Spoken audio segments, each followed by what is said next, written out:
Assalamu alaikum, dear students of class 12th. Welcome for your learning visual classes. And today we will read the next part of your lesson number 16, The Role of the Road, written by A.G. Gardner. Now turn on page number 143, para number 3. We will continue this today. And in your YouTube, this lesson will be as coded as part 2. अच्छा, तो फिर बात क्या होती है, जो हम rule of road के बारे में पढ़ते हैं, एक्चुअली हम लिबर्टी के बारे में पढ़ते हैं। लिबर्टी इंसान को कितनी होनी चाहिए और लिमिट्स ऑफ लिबर्टी क्या होती है। मतलब अगर आप कुछ करोगे, आपके हमसाए जो होंगे, आपके जो फ्रेंड्स होंगे, उन्हें डिस्टर्ब ना होना पड़े। That is the limits of liberty. Sometimes you have to adjustment your liberties because no one will disturb from your liberty. Now let's read.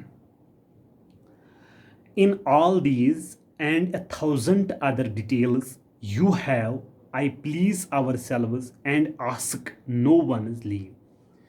तो ये जो A.G. गार्डनर है ये बताता है, इन ऑल दीज एंड 1,000, ये जो सब लिबर्टी है, मतलब जितने भी लिबर्टी है, 1,000 लगभग 1,000, बहुत अदर डिटेल्स यू मतलब जितने भी आपके पास बहुत से लिबर्टीज़ है, and I please our selves, हम अपने आप को खुश करते हैं उन लिबर्टियों के साथ, जितने भी लिबर्टीज़ हैं।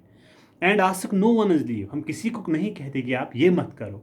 मतलब अगर मेरी लिबर्टी है वो आपकी भी है, मैं आपको ये नहीं कहूँगा कि आप अपनी लिबर्टी लीव करो, ये मत करो, मैं खुद करूँगा और आप नहीं करोगे। ये हर किसी के लिए लिबर्टी है, एंड लिमिटेशंस ऑफ लिबर्टी भी हर किसी के लिए। जितने भी सोसाइटीज़ में लिबर्टी है, कम मतलब अगर कर्टेलमेंट आता है, रुकावट आती है लिबर्टी पे, वो आप पे भी आता है और मुझ पे भी आता है।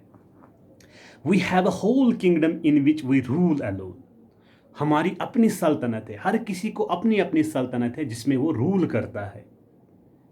अच्छा, can do what we choose, क्या हम करेंगे क्या हम ना करेंगे, ये हमें अपनी ज़ाती राय होती है। बी वाइज, हम दाना बन जाएंगे, रेडिक्यूलस बदमाश बन जाएंगे, हार्श सख्त बन जाएंगे, और इजी या आरामदेह बन जाएंगे, है कि नहीं, किसी के साथ इजीली पेश आएंगे। ये हम चूज़ करते हैं क्योंकि हम अपने किंगडम के खुद मालिक होते हैं। अच्छा, कॉन्वेंशनल, या कभी कभी हम पुराने ज़माने के आदमी बन जाते हैं, मतलब हम वो ज्ञान देना शुरू करते हैं जो हमारे बड़े बुजुर्ग देते हैं, दिस इज़ अवर लिबर्टी। और कभी कभी हम रूडली बिहेव करते हैं, हम ऑड टाइप बन जाते हैं। But directly we step out of kingdom, our personal liberty of action is restricted by other people's liberty. कभी कभी हमें ये लगता है जो हमारी अपनी लिबर्टी है वो दूसरों के ज़रिए से हमारी लिबर्टी को रेस्ट्रिक्ट कर दिया जाता है। मतलब मैं गाड़ी चलाना चाहता हूँ 60 किलोमीटर की स्पीड से, कोई आता है वहाँ पे पुलिस वाला और मुझे वो फाइन लगाता है, यार आपको इतनी गाड़ी तेज़ नहीं चलानी है, this is not allowed here. At that time my freedom has been curtailed at that time, और मेरी जो आज़ादी है दैट हैज़ बीन वायलेंट, मगर यही आज़ादी मेरे लिए अच्छी है। अगर मैं धीरे से गाड़ी चलाऊंगा एक्सीडेंट का खतरा नहीं होगा। The liberty which has been curtailed on me, जो मतलब जो आज़ादी मेरे ऊपर रुका दी गई है, वो मेरे लिए ठीक है। अच्छा, फिर क्या होता है, I might like to practice on the trombone, मैं चाहता हूँ कि मैं ट्रोम्बोन पे प्रैक्टिस करूँ। Trombone is a musical instrument, मैं चाहता हूँ मैं वो बजा लूँ, जिस तरह वायलिन होता है। फ्रॉम द मिड नाइट से लेके टिल 3 इन द मॉर्निंग, सुबह सवेरे 3 बजे तक अपनी आज़ादी है, मैं ट्रोम्बोन बजाना चाहता हूँ मिड नाइट से लेके सुबह 3 बजे तक। If I went on the top of Helvellyn, अगर मैं एक पहाड़ी पे जाऊंगा और मैं बजाऊंगा वहाँ पे, to do it I could please my self, मैं अपने आप को खुश करूँगा वहाँ पे। But if I do it out in the streets, the neighbors will remind me that my liberty to blow the trombone interferes with the liberty to sleep in quiet. अच्छी बात ये है, मगर अगर यही ट्रोम्बोन में गलियों में बजाऊँ, लंदन के गलियों में बजाऊँ, तो मेरी जो हमसाया है, जो मेरे नेबर्स है, उनको ये लगेगा कि हमारी जो लिबर्टी है उसमें डिस्टर्ब हो रहा है, उसको यहाँ नहीं बजाना होता है। आप जाओ पहाड़ियों पे चले जाओ और बजाओ रातों रात, किसी को डिस्टर्ब नहीं होगा। मगर यही ट्रोम्बोन अगर आप गलियों में बजाओगे तो आपके जो नेबर्स हैं they will suffer from your playing of trombone. अच्छा माय डियर स्टूडेंट्स, यही बताता है there are lot of people in the world, बहुत से लोग दुनिया में है, and I have to accommodate my liberty to these liberties, मुझे कंप्रोमाइज़ करना होता है उनकी लिबर्टीज़ों के साथ। मतलब वो म्यूज़िक आहिस्ता सुनना चाहते हैं, मैं ज़ोर से सुनता हूँ, मुझे अकोमोडेट करना पड़ता है, मुझे भी ज़ोर धीरे से सुनना है कि नहीं। मैं गाड़ी तेज़ नहीं चला सकता, मैं गाड़ी तेज़ चलाता हूँ और मेरा जो पीछे फ्रेंड है, नेबर है, वो गाड़ी आराम से चलाता है, क्योंकि अगर मैं तेज़ चलाऊँ, उसको कुछ हो जाए, पीछे से टक्कर वक्कर आ जाए, तो अकोमोडेट करना पड़ता है अपनी लिबर्टी, मुझे भी आराम से ये गाड़ी चलानी होती है। मैं स्कूल कॉलेज जाऊँ, किसी भी यूनिफॉर्म में चले जाऊँ, लेकिन मुझे अकोमोडेट करनी पड़ती है अपनी लिबर्टी, मुझे यूनिफॉर्म में जाना होता है। Okay, turn the page my dear. We are all liable, हम सब रेस्पॉन्सिबल है टू फॉरगेट दिस, इसको बुलाने में हम सब क्या है, रेस्पॉन्सिबल है। And unfortunately we are much more conscious of the imperfections, और हम गलतियों के लिए क्या होते हैं, मोर कॉन्शियस। आपने गलती की, मैं आप पे कोसूंगा, यार आपने गलती की, of others in this respect then our own, मैंने गलती की, मैं अपनी गलती पे, मैं अपनी इम्परफेक्शंस पे क्या करता हूँ, कॉन्शियस नहीं होता हूँ। मैंने ज़ोर से गाड़ी चलाई, ये मुझे नहीं लगता है मैंने गलत कर दिया। आपने गाड़ी ज़ोर से चलाई और मैं आप पे क्या करता हूँ, कॉन्शियस रहता हूँ, यार आपने गाड़ी तेज़ चलाई, यार आपने वो कर दिया, आपने लिबर्टी की धज्जियाँ उड़ाई। ये ऐसा नहीं होते, खुद पे खुद की गलती हमें गलती नहीं लगती है, औरों की गलती हमें गलती लगती है। Paragraph my dear, I got in to the railway carriage, मैं एक रेलवे कैरेज में चला गया, एट अवर कंट्री स्टेशन, जो मेरी कंट्री स्टेशन में रेलवे स्टेशन है, मैं वहीं पे चला गया, द अदर मॉर्निंग, अगले सुबह, and settle down for what the school boys, and मैंने वहाँ पे देखा जो स्कूल बच्चे वहाँ पे थे, would call an hour swot at the blue book, swot नीचे लिखा हुआ है हार्ड वर्क, वो मतलब जब स्कूल बच्चों को देखते हैं तो ऐसा लगता है ये बहुत हार्ड वर्कर है, एट ब्लू बुक, क्योंकि वो एक ब्लू बुक पढ़ते हैं, blue book means recorded book को पढ़ते हैं। क्या होता है, a book containing official records, इसमें ऑफिशियल रिकॉर्ड होते हैं। अच्छा, the truth is that I never read blue book for pleasure, author बताता है मैंने कभी भी ब्लू बुक नहीं पढ़ी है, किसके लिए, अपने प्लेजर के लिए, अपने खुशी के लिए मैंने कभी भी नहीं पढ़ी है। I read them for the very humble purpose of turning an honest Penney out of them, मैं इसीलिए पढ़ता हूँ, मैंने इस पर कुछ पैसे खर्च किए हैं, इसीलिए ताकि पैसा वसूल हो जाए, मैंने इस पर 50 रुपये लगाए हैं, थोड़ा मैं तो 20 रुपये के लिए ये किताब पढ़ लूँ, 40 रुपये के लिए किताब पढ़ लूँ, कुछ पैसा वसूल हो जाए जो मैंने ये किताब ली। मैं इसको एग्जाम्पल के बारे में बताऊँगा। अगर आपने अखबार लिया, 5 रुपीज़ का आपने पेपर लिया, तो अगर आप वो पेपर पूरा नहीं पढ़ोगे तब भी आप कुछ ना कुछ पढ़ते हो, फिर आपका दिल तसल्ला होता है, मतलब मैंने जो 5 रुपये लिए इसमें 2-3 रुपये ठीक हो गए, पैसा वसूल हो गया। अच्छा, now if you are reading a book for pleasure, अगर आप खुशी के लिए एक किताब पढ़ रहे हो, it does not matter what is going on around you, फिर आपको पता नहीं चलता है आपके इर्द गिर्द क्या हो रहा है, आपको कौन पुकारता है, आपको करना क्या है, ये आपको फिर टेंशन नहीं रहता है। Paragraph, but when you are reading a thing as a task you need responsible quite, मगर अगर आप किताब पढ़ना चाहते हो, अच्छे तरीके से पढ़ना चाहते हो, किसी काम के मकसद के लिए एक किताब पढ़ना चाहते हो, तो आपको उस टाइम बिल्कुल खामोश रहना है। अच्छा, and that is what I did not gate, जो मैं नहीं कर पाता था। मैं अगर पोइम पढ़ता हूँ, मैं खामोशी से पढ़ता हूँ ताकि मुझे अच्छे से समझ आए। ये बताता है अगर आप किताब पढ़ोगे आपको खामोशी से पढ़नी है कि नहीं। आथर बताता है मैं ऐसा नहीं करता हूँ। फॉर द नेक्स्ट स्टेशन, जब दूसरे स्टेशन में पहुँच गया, in a came a couple of man, एक दो आदमी वहाँ पे चढ़ गए, one of home talked to his friend, उनमें से एक आदमी अपने दोस्तों के बारे में बात कर रहा था। For the rest of the journey, पूरा जर्नी उसने ऐसा ही खारिज कर दिया, वो अपने दोस्तों के बारे में बताता था। And loud and pampas voice, pampas voice means मतलब जो आवाज़ हम रुका नहीं सकते हैं।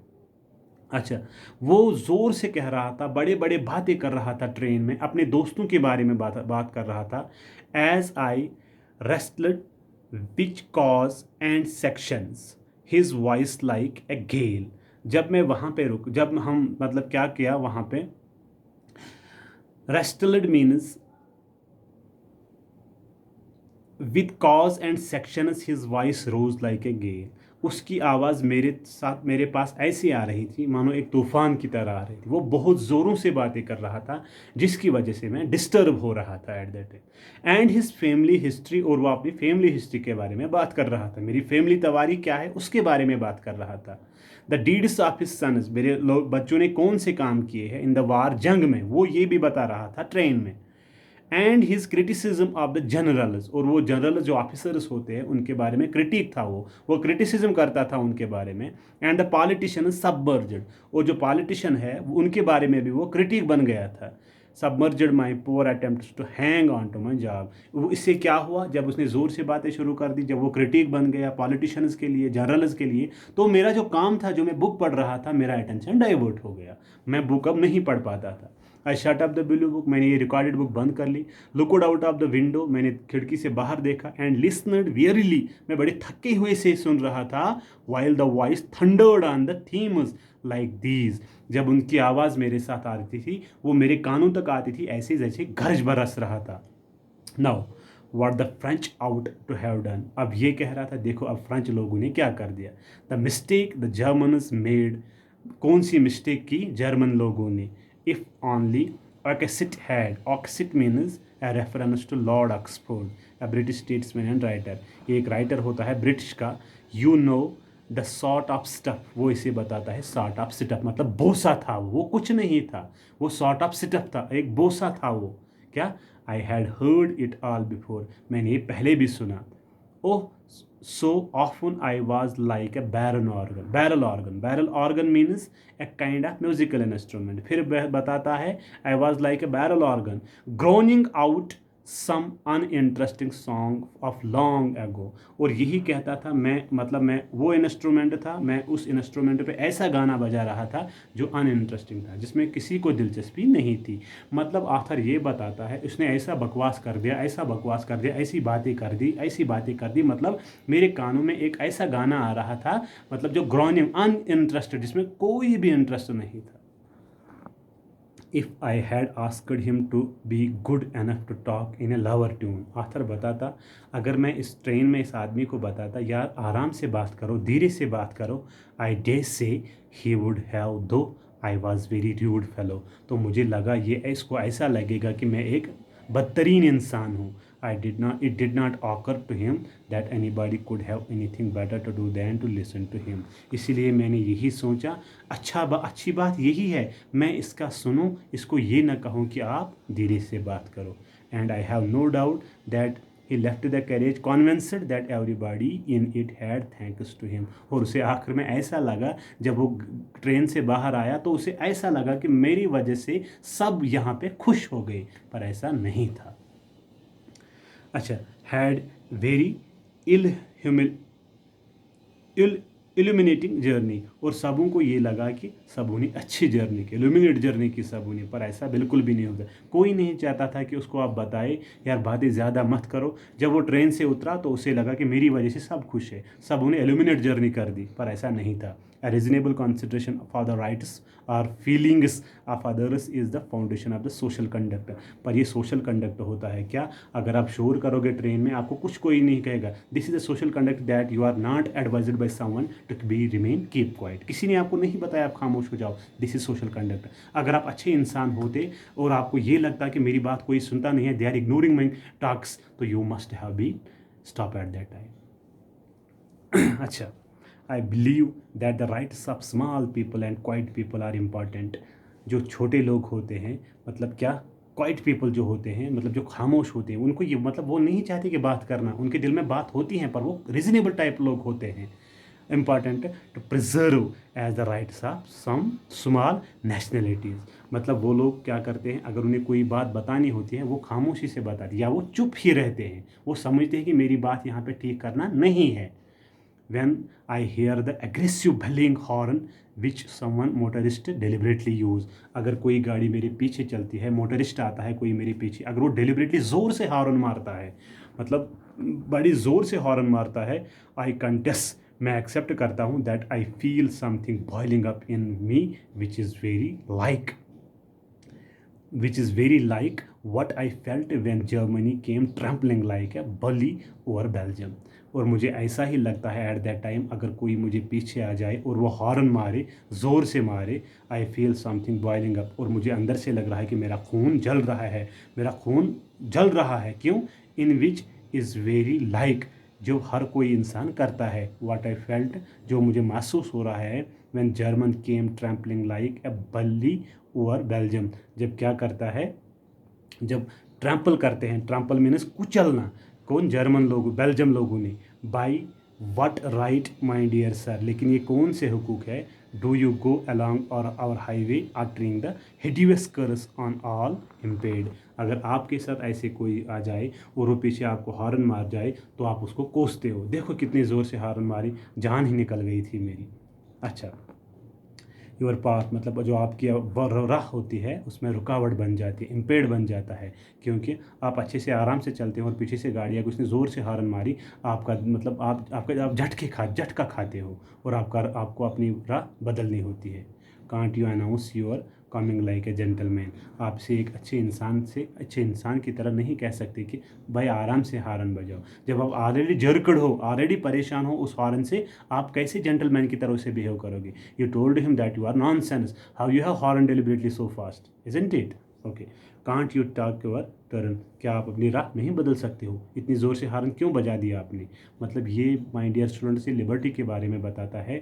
मतलब एक आदमी आया पीछे से, उसने ज़ोर से हॉर्न बजा दी, आपकी लिबर्टी है, आप उसे कोसोगे, यार इतनी ज़ोर से हॉर्न क्यों बजाई, उसकी लिबर्टी है वो बजाएगा, और आपकी लिबर्टी है आप उसे बताओगे रास्ता चेंज कर लो, उसकी लिबर्टी है, he can also told you that you have to turn your way, आपको भी अपना रास्ता बदलना है। ये लेसन थोड़ा टिपिकल है माय डियर स्टूडेंट्स। टुमारो इंशाल्लाह रहमान we will complete this lesson. Thank you.